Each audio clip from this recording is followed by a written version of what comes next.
In this video, I'm going to explain an iron condor options trading strategy, step by step, from the perspective of a professional options trader. So if you're trying to understand how an iron condor options spread works, why it's important, and how it can help you become a better trader, then this is the video for you. Now, if you don't have time to watch the whole video and would just rather get our cheat sheet explaining the most important things with iron condors, you can click the button that should pop up on the corner of this video or go to the link I have in the description. My name's Scott Bauer, and I've been trading for over 30 years. I'm a former Goldman Sachs VP, and today I'm going to teach you how the real professionals on Wall Street use iron condors to potentially find big profits in the markets. Don't forget to hit that like button nearby and subscribe to our channel if you want to learn more about options trading and our favorite options trading strategies. Let's dive in.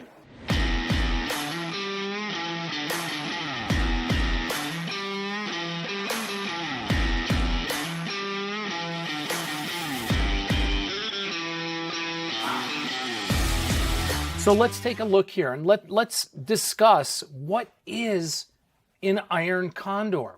And I'm going to make some notes here for everybody. What is an iron condor? Man, does that sound complicated.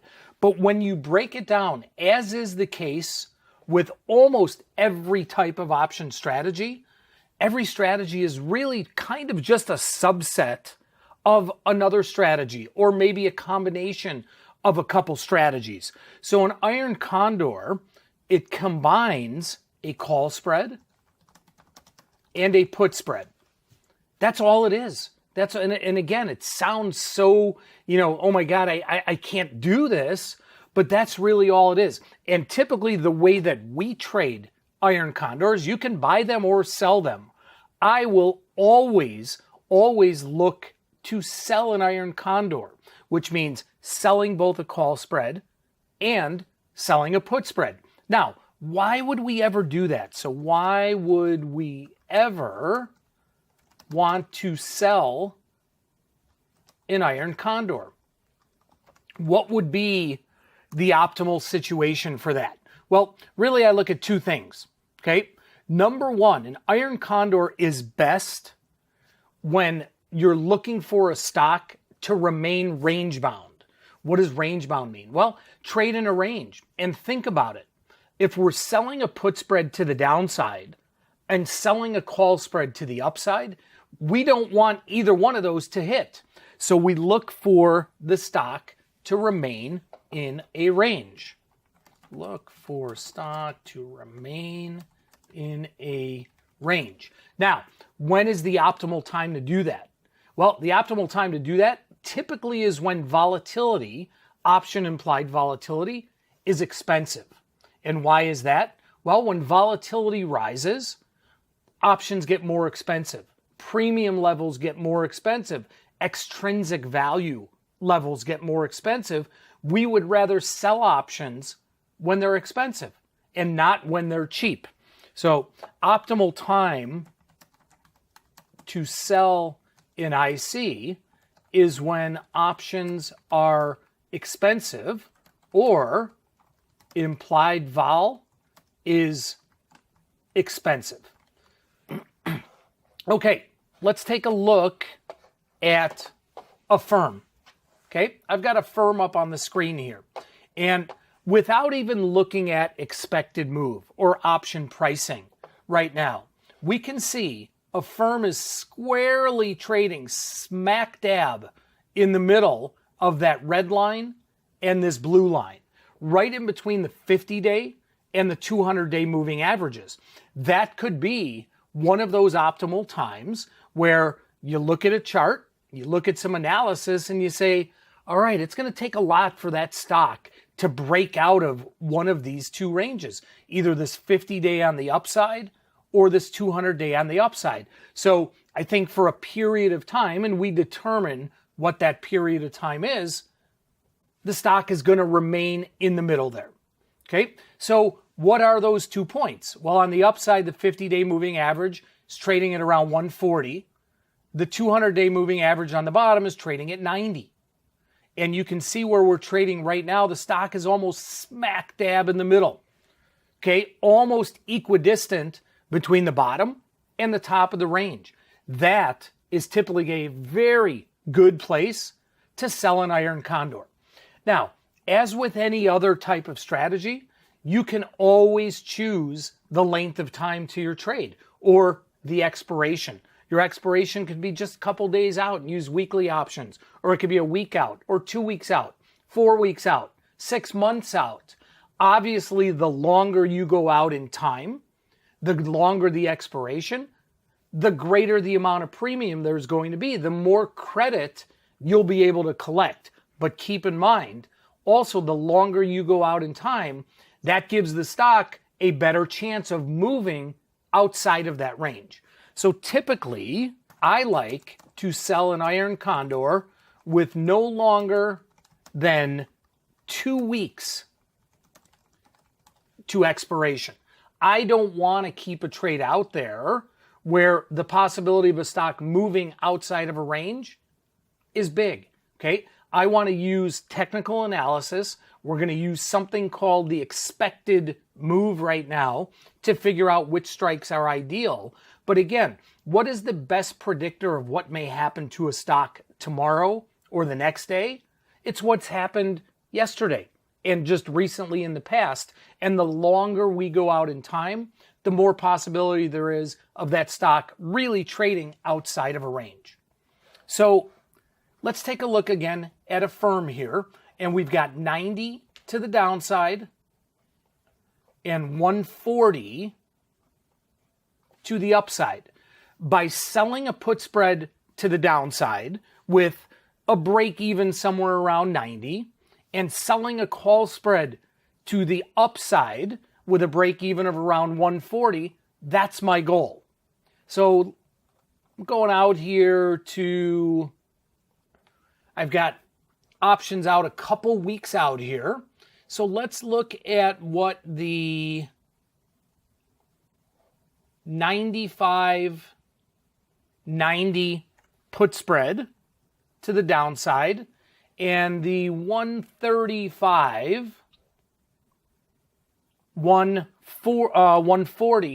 call spread to the upside is. And if we look at those combined together, we see we get a price of, had the wrong side there. There we go.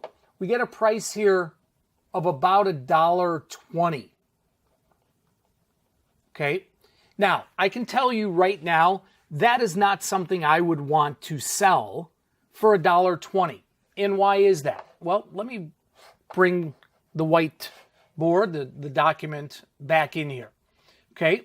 So by selling both a call spread and a put spread simultaneously,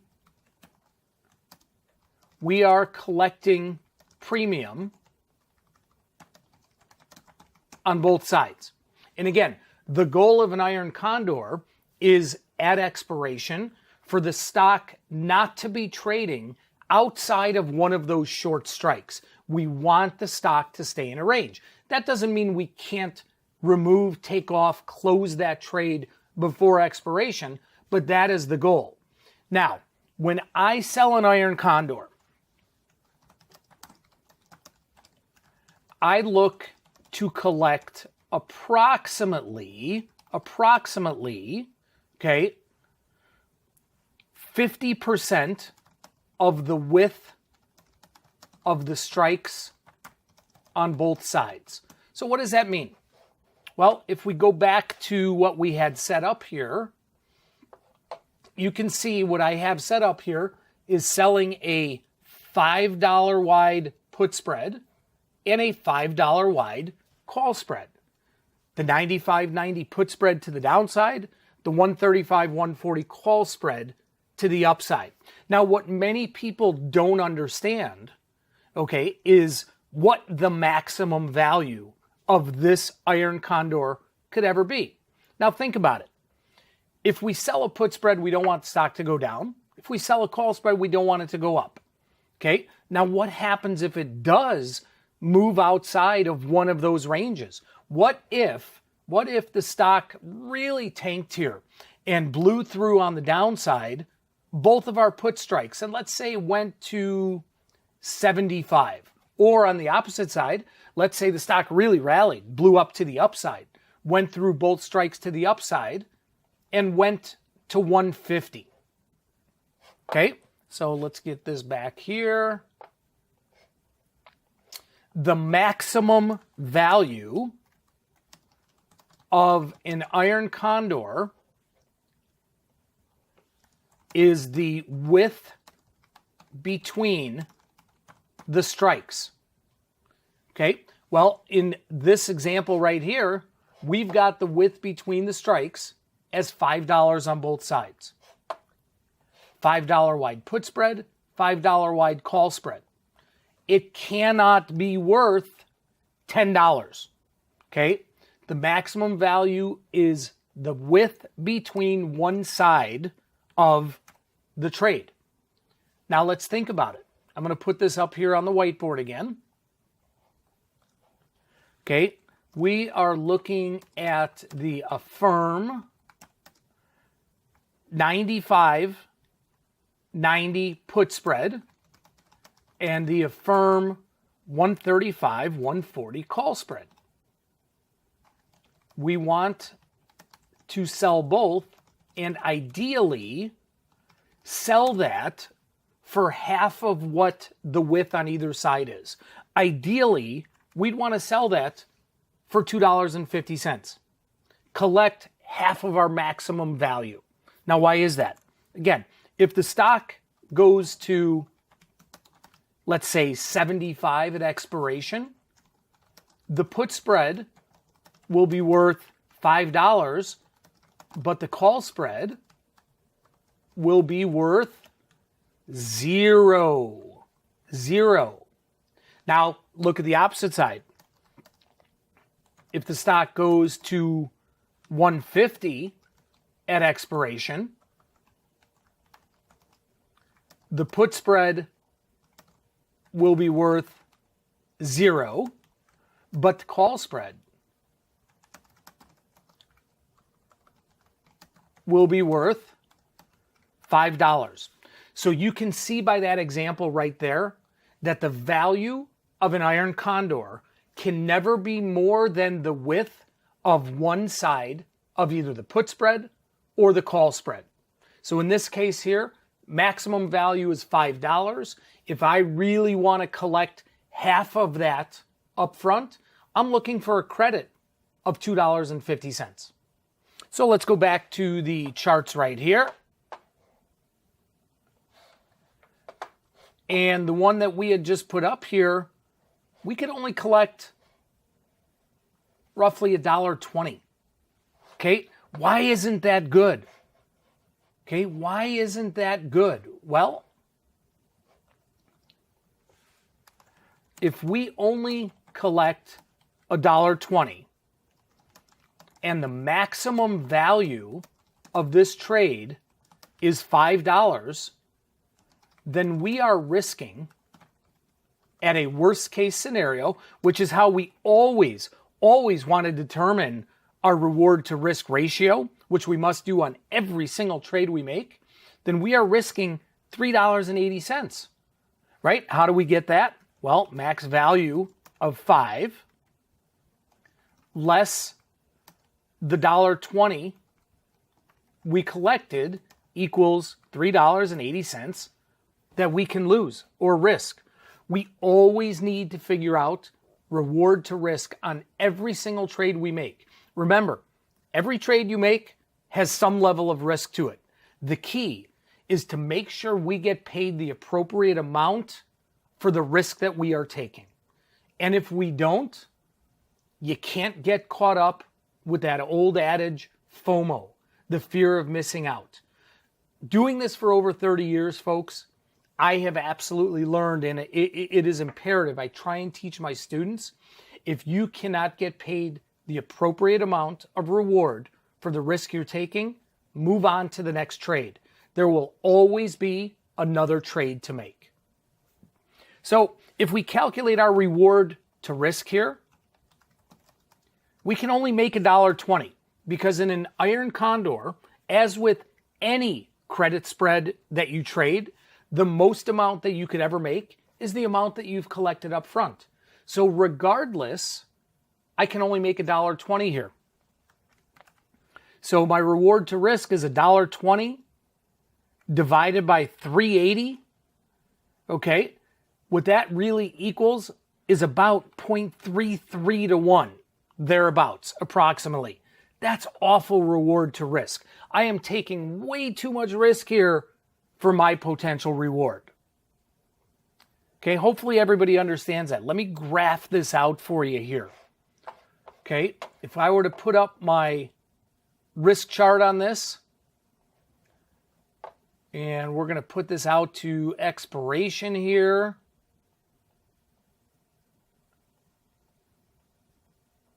Okay, what you can see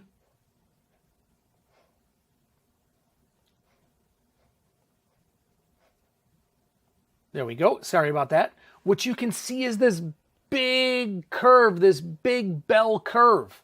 Okay, well, if I look at this here and draw a line, where's my break even? My break even is right here and right up here. Okay, that's my break even, meaning I need the stock to stay in the middle of that range to make any money. Now, how do we determine what that break even is? Pretty simple. The break even on an iron condor like this is the short strike plus or minus the credit received.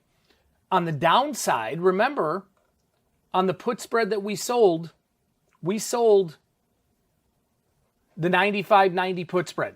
So the 95 put is our short strike. On the upside, we sold the 135-140 call spread.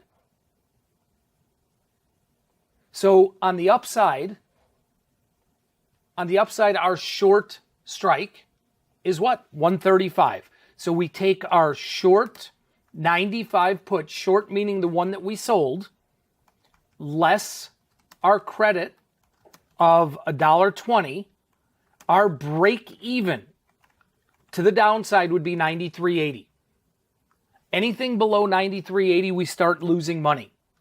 On the upside, we take our short 135 call plus our credit of $1.20, and that equals 136.20. So we have now very easily defined our break-even levels at expiration. 93.80 up to 136.20. And if I go back to my chart right here, that is pretty much what these levels show on this chart.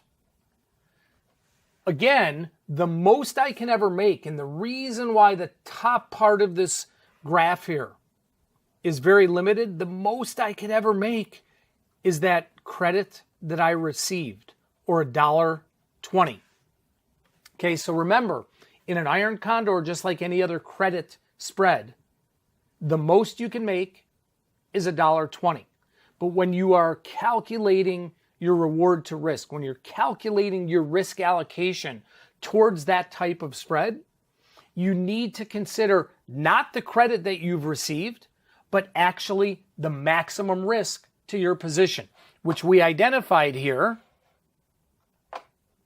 as $3.80. Okay, now, what happens if the stock does stay in the middle? What if it gets closer to expiration?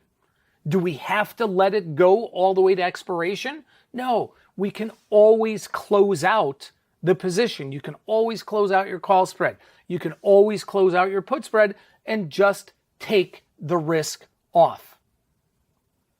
Okay, so let's go out, rather than this December 17th that we're looking at right here, let's go out a couple weeks further. where we know we're going to be able to collect a little bit more credit, use the same strikes, and let's see how much credit we could sell this iron condor for. If we still thought going out a couple weeks from now that the stock was likely to remain in the same range, okay, now, and I just did this again, I need a negative here for the one that we're selling. Okay, now this credit is upwards of about $2. Now I'm getting closer. Maybe still not in the complete sweet spot of the amount that I want to collect, but it's getting a lot closer. Okay, does everybody see that here? $2. So on a $5 wide iron condor, again, selling a $5 wide put spread, selling a $5 wide call spread at the same time. If I collect $2, what is my maximum risk? Okay, remember, maximum value is only the width of one of the spreads. $5 less the $2 I've collected, $3 risk. Okay, so how do we really figure out if those strikes we are using are the appropriate strikes to use or not? We don't really want to just kind of, look at this chart here. Let me go back to the chart. We don't really want to just go back to this chart and say, that looks like a real good area to say this stock is not going below here and it's not going above here. But we really want to use some analytics. We really want to use some math to our advantage. And what I always do on every single trade that I make, on every signal that I send out to our students, we always want to calculate what is the market expecting to happen to that stock? How big of a move is the market expecting that stock to make up until a certain period of time? And we can measure that by using the at the money straddle, or what's also known as the expected move. The expected move that the market prices in, everybody, prices in a move in either direction, up or down, up until a certain period of time with a 68% probability. Okay, I don't want to get too technical, too far into statistics here, but for those of you that are, real comfortable or remember statistics when you maybe took a class in high school or college, 68% probability is also known as one standard deviation. I like my odds with 68% rather than just saying, I've got a 50-50 chance. So if we go out to this December 31st expiration, the way we measure the expected move is to look at that at the money straddle. At the money meaning look at the call price, look at the put price for the strikes which are closest to where the stock is currently trading. So with the stock trading right now 112.69, let's focus in on the 113 strike options. The call options trading 10.75, the put options trading 10.90. If I add those together, I actually get $21.65. Okay, 10.75 plus 10.90, 21.65. When I go back to the whiteboard now, I'm just going to use $22 as the number just to go through math a little bit easier for everybody. But that is what the market is expecting a firm to move in either direction by December 31st expiration. So what we do to figure out the expected range, which is so important when choosing our strikes properly. Okay, let me get back to, okay, here we go. A firm was trading 112.70. The December 31st at the money straddle. Okay, at the money straddle again, which meant adding together. Oh, there we go. That's even better. Add together the call and put prices of the strike closest to where the stock is trading. Okay, So if you remember, and I'll look at it again one more time here, we were looking at the 113 straddle, and it was 1075 and 1090. A little different right now because we're actually looking at this in a live environment, but it was 1075 and 1090. Okay, so the at the money straddle, 1075 and 1090 for both the 113 strike, call, and put. Add those together, $21.65. That's the expected move. Okay, that is the expected move. So if I then take, and remember I said we were going to use just $22. Remember, what that is telling us is not direction. It doesn't tell us the stock is moving up or down. It just tells us that is how big the market is expecting that stock to move. So if I take where the stock was trading, and I'll round it off to 113, okay? 113 plus or minus $22 gives us an expected range of $91 on the downside up to 133 on the upside. 113 less 22 is 91. 113 plus 22 actually is not 133, it's 135. Good thing I just double checked my math there. Okay, so with a 68% probability, the market is saying between now and December 31st expiration, a firm is going to trade in this expected move range of 91 on the downside, 135 on the upside. That is really the key area where I want to look to sell my iron condors, to sell my put spread down there and sell my call spread up there.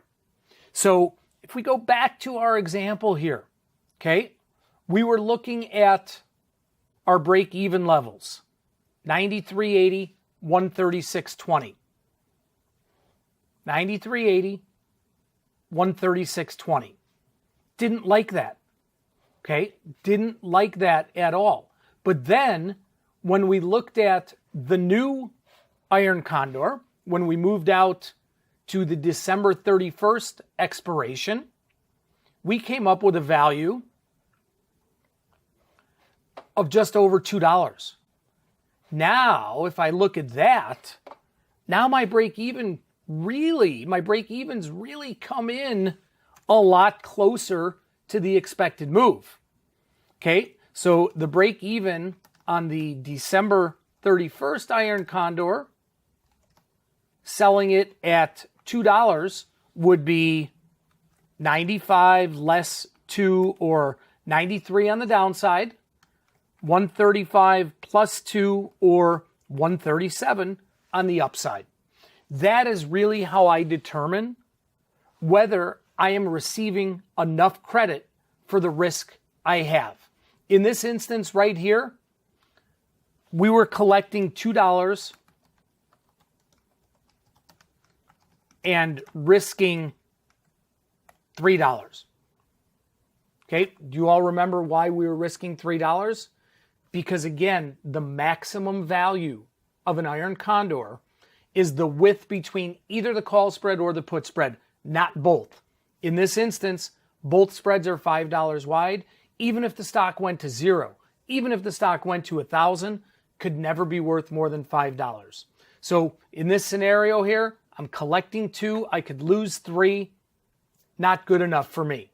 So what that tells me, folks, is volatility or premium is just not expensive enough. It is just not expensive enough. And when I look at the chart here, it's okay. Volatility is fair. It's okay. I don't really want to sell it there.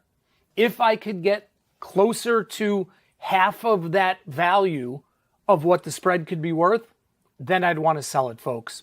All right, everybody. So that's really a brief kind of summary of what an iron condor is. And the key to remember with trading different option strategies is don't ever be intimidated just by the name of a strategy. Once you understand option basics, Most strategies are just the combination of those option basics. And in the case of an iron condor here, all it is the combination of a call spread and a put spread. Again, I typically like to sell iron condors and collect premium.